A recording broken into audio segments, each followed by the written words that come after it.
দারুণ হয়েছে, দারুণ। রাঁধুনি হিসেবে কত দিবা? একদম 100তে একবারে 99 দিব। আলহামদুলিল্লাহ। এমন মজাদার একটা ভুনা থাকলে ভাত খাওয়ার সময় আর অন্য কোনো কিছুই লাগবে না।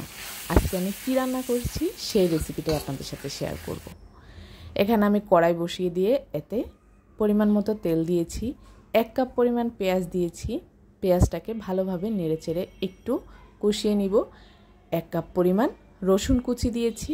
এখানে চাইলে আপনারা রসুন বাটাও ব্যবহার করতে পারেন, তবে রসুন কুচিটাই এই রেসিপির জন্য পারফেক্ট। স্বাদ মতো লবণ, 1/2 চামচ পরিমাণ আদা বাটা, 1/2 চামচ পরিমাণ রসুন বাটা দিয়েছি। এখন আমি এটাকে আবারও ভালোভাবে নেড়েচেড়ে একটু কষিয়ে নিব। এখন আমি 1/2 কাপ পরিমাণ কুসুম গরম পানি অ্যাড করেছি। এখন আমি এতে অ্যাড করে দিব একটা টমেটো স্লাইস করে কেটে। খুবই পাতলা করে টমেটোটাকে কাটবো, যাতে করে রান্না শেষ হওয়ার সাথে সাথে আমার টমেটোও গলে যায়। এখন আমি এতে গুঁড়া মশলাগুলো ব্যবহার করব। পরিমাণ মতো হলুদ গুঁড়া এবং পরিমাণ মতো ধনিয়া গুঁড়া, আর অ্যাড করে দিয়েছি পরিমাণ মতো ঝাল। ঝালের পরিমাণটা আপনাদের স্বাদের উপর নির্ভর করে দিবেন, তবে আজকের এই ভুনাতে ঝালের পরিমাণটা বেশি হলেই ভালো লাগে। আপনারা অনেকেই বুঝতে পেরে গেছেন আমি কি রান্না করছি। এখানে আমি 10 থেকে 15 পিসের মতো চ্যাপা শুটকির মাথাটা কেটে ভালোভাবে ধুয়ে অ্যাড করে দিয়েছি। এখন আমি এতে আবারও সামান্য পরিমাণ গরম পানি দিয়ে এটাকে ভালোভাবে কষিয়ে নিব। চুলার জাল লো মিডিয়াম হিটে রেখে রান্নাটা করতে হবে, তাতে করে সবগুলো উপাদান একসাথে হয়ে আসবে। সো ভিউয়ার্স, অনেক সময় দেখা গেছে টেবিলে অনেক ধরনের তরকারি থাকা সত্ত্বেও কিছুই খেতে ভালো লাগে না। আর যদি এই ধরনের সমস্যায় পড়েন তাহলে এই রেসিপিটা একবার হলেও করে খাওয়ার অনুরোধ রইল।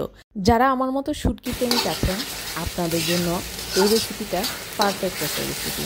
আমি আশা করছি আপনাদের অনেক ভালো লাগবে। মজাদার আজকের এই শুটকি ভুনার রেসিপিটা কে কোথা থেকে দেখছেন অবশ্যই কমেন্টস করে জানাতে ভুলবেন না। যারা ফেসবুক পেজ থেকে দেখছেন প্লিজ আমার পেজটিতে লাইক ও ফলো দিয়ে কমেন্টস করে জানাতে ভুলবেন না কেমন হয়েছে।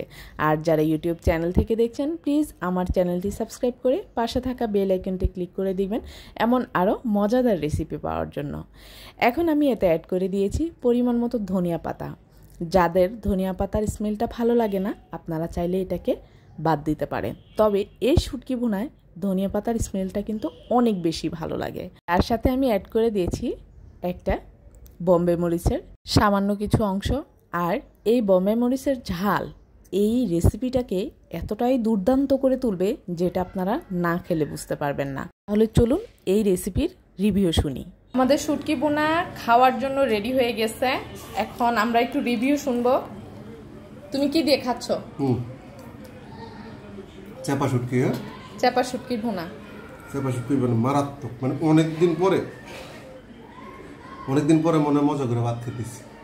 মানে এরকম মানে ঝাল ঝাল সাথে কি কামড়া মরিচ দিছে মনে হয় না? বোম্বে মরিচ দিছি। ও একটা কামড়ের নিচে পড়ছে, তবে একটু পড়ছে আর না পড়লে হয়েছে। দারুণ হয়েছে, দারুণ। রাঁধুনি হিসেবে কত দিবা? একদম 100তে একবারে 99 দিব। আলহামদুলিল্লাহ।